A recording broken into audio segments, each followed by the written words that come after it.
એક ગુરુ મહારાજ જ્યારે જોધલ પીર અને જોધલ પીરના શિષ્ય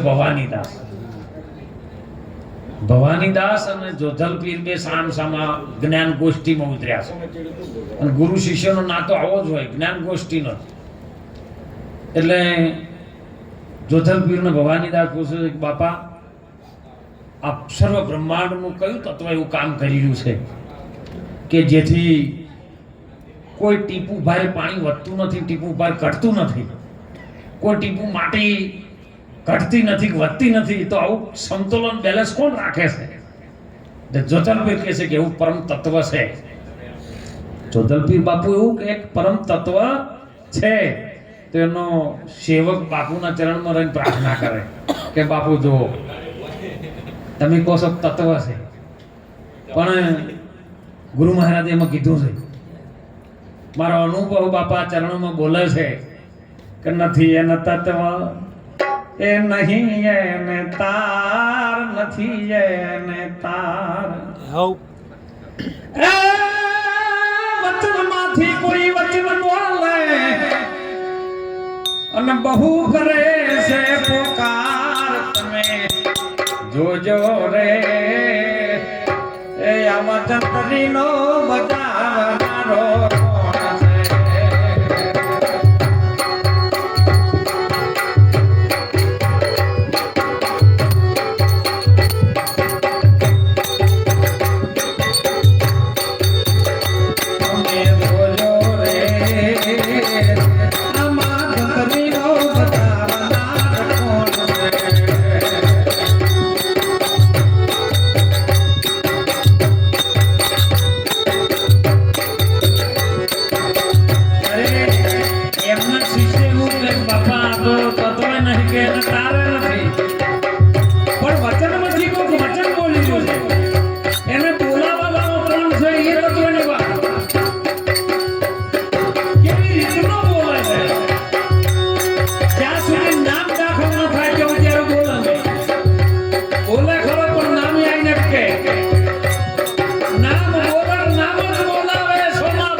દેખાયું ખરું ના જોવાય રૂપ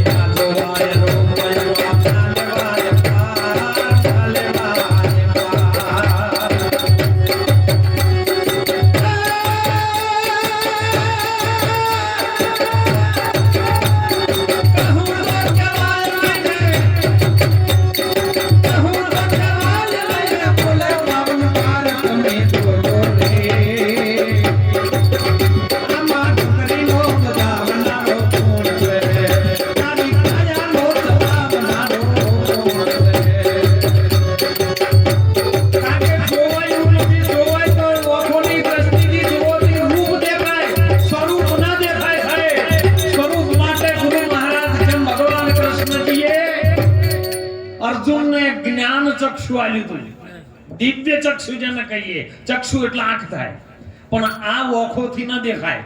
આ ઓખોથી રૂપ દેખાય, પણ જ્યારે ઓખો ઉલટી થઈ જાય ને, અંદરની વસ્તી કહી જાય ને અંદર ઉલટી, તો એના સ્વરૂપનું એને જ્ઞાન થાય.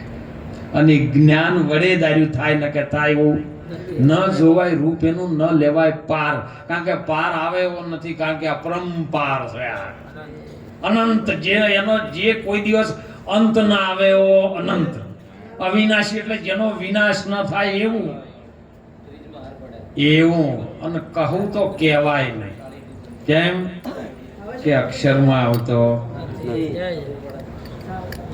ભગવાન કૃષ્ણજી કે અર્જુન તું જોઈ રહ્યો ને એ બધો અક્ષર છે ને, દેખાય તે અક્ષર છે, પણ અક્ષર ને અક્ષર થી રહિત પુરુષોત્તમ કાંઈક જુદો છું. અને એને જોવું હોય ને તો એક જ વસ્તુ છે, ફક્ત લગામ દે મન કો, ફક્ત લગામ દે મન કો ભૂલે તન કી ખબર સારી. જ્યારે તમારા સૂક્ષ્મના ઘરની અંદર પવન જાગૃત થાય ને અને સૂક્ષ્મણાની શુરતા જાગૃત થાય ને એટલે આ તનની શુદ્ધિ ભૂલાઈ જાય. તન રહે જ નહીં. એ વાત ન કરી શકો, તમે જ મસ્તી છો એવું તમને અનુભવ થાય, બીજું કશું ન રહીએ ગણાય. એ અક્ષર બક્ષર કશું લાગુ ન પડે. એટલે કહેવા જેવું નહીં. અને અમારે સુંદર મહાપુરુષો વાણીમાં આવે એ બધું વણસી જાય અને નિર્વાણી પદ છે સાચું. એ નામ રૂપ ને ગુણથી છે ન્યારું, એ જાહેર પદ ને હું જાચું. અને ગોદડ મહારાજે પણ એમાં વર્ણન કર્યું કે 6 શાસ્ત્ર ને 18 પુરાણો અને 21 બ્રહ્માંડ વિસ્તારા. 4 વેદ ભણતા બ્રહ્માજી પણ સાહેબુનથી ન્યારા. તમે ભરમે મત ભૂલો ને ગમારા, તમે પ્રેમથી જોઈ લ્યો. અરે એક જ પથરા ને એક જ પાણી ને એક નાવનકારા. બાપુ એમણે સુંદર ના કીધું એટલે નાવનકારા એટલે સ્નાનનો આરો.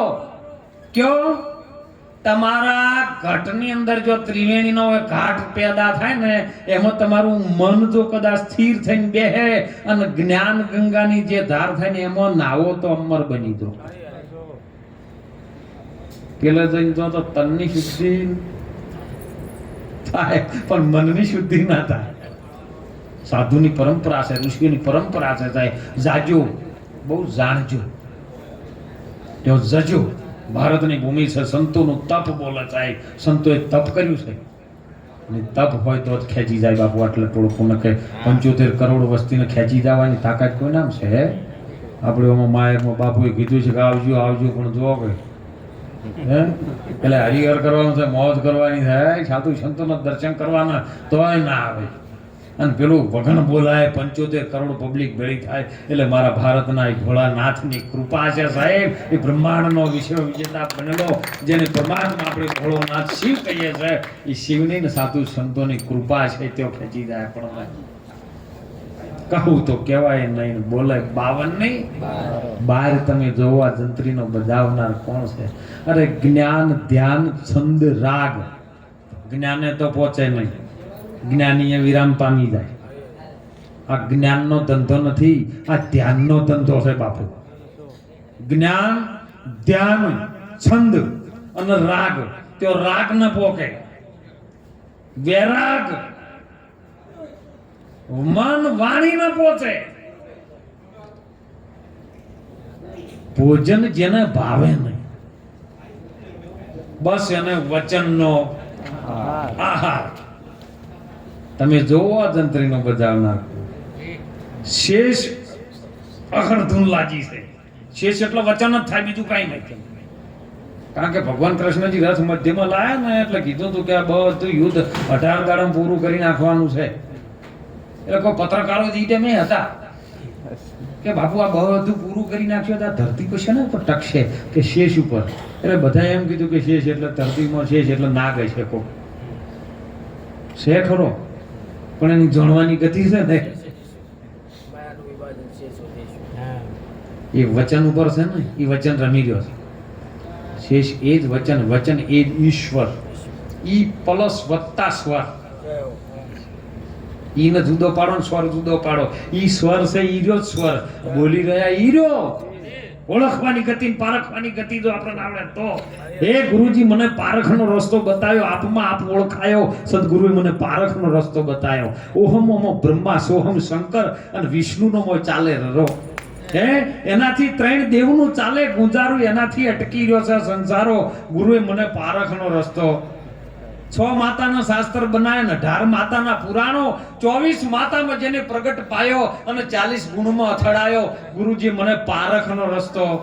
સમજુ હતો પણ સમજી ન શક્યો અને ગુરુ વાલા હતા ને તોય બીજાની વાતોમાં તું ભરમાયો. ગુરુ પડ્યા ને બીજાના સ્વાગત તોય તું ભરમાઈ ગયો. તારો ગુરુ કયો? એ ગુરુ વાલા હતા ને તોય ભરમાયો. સમજુ હતો પણ સમજી ન શક્યો. એ ભેદ ભજન જાણ્યા વિના અજ્ઞાની ગોથા ખાયો. મને ગુરુએ પારખનો રસ્તો બતાવ્યો. સદગુરુ મારા મુક્તિના દાતા મને ભીન ભીન કરીને સમજાય. સાહેબ બિન બિન કરીને સમજાવી દીધો છે કે તું આવી રીતનો છે, આવી રીતનો છે, આવી રીતનો છે. શેષ અગર વચન ઉપર ધોન લાજી, જેનો વચન રણુકાર. ઘણા બાપા નહીં કહેતા કે અભિમાન જો રણુકારમાં ઓગળી જાય ને તો એક તાર થાય, એની સુરતા એક તારમાં આવી જાય ને એ વચન રણુકાર. જંત્રી ભવાનીદાસ નહીં, બસ એને નામનો આધાર.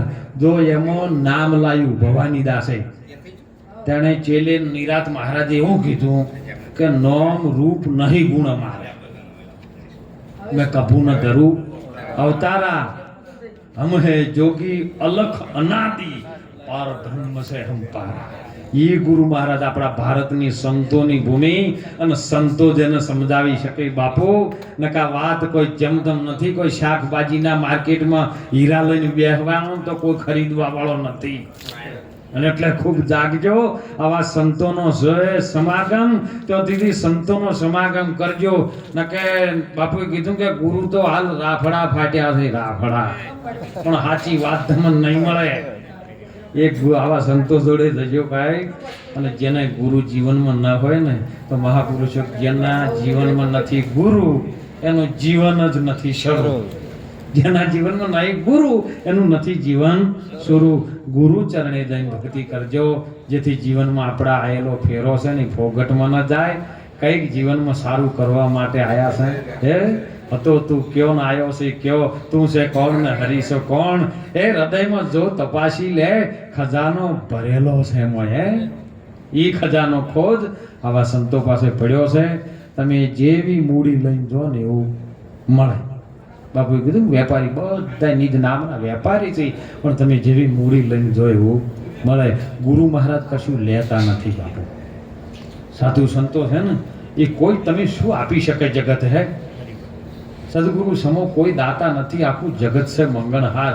રાજા રૈયત ને બાદશાહ સબ ગુરુ ખડા ગુરુને હાથ પસારીને બેઠા છે. એ બધા ગુરુના સ્વરૂપમાં છે. આ બધું સ્વરૂપ ગુરુનું છે સાહેબ, અને મહિમો એ બધો ગુરુનો છે. એટલે ગુરુની કૃપા ઉતરે, ગુરુ કેમ રાજી થાય ને એ જીવનમાં કરજો, ન કે બીજું કરવા જાઓ તો ફસાવો નહીં. એટલે વિનંતી સાથે આપ સૌ સંતોના ચરણમાં વંદન કરી અને વાણીને વિરામ કરું. બોલો સદગુરુ ભગવાન.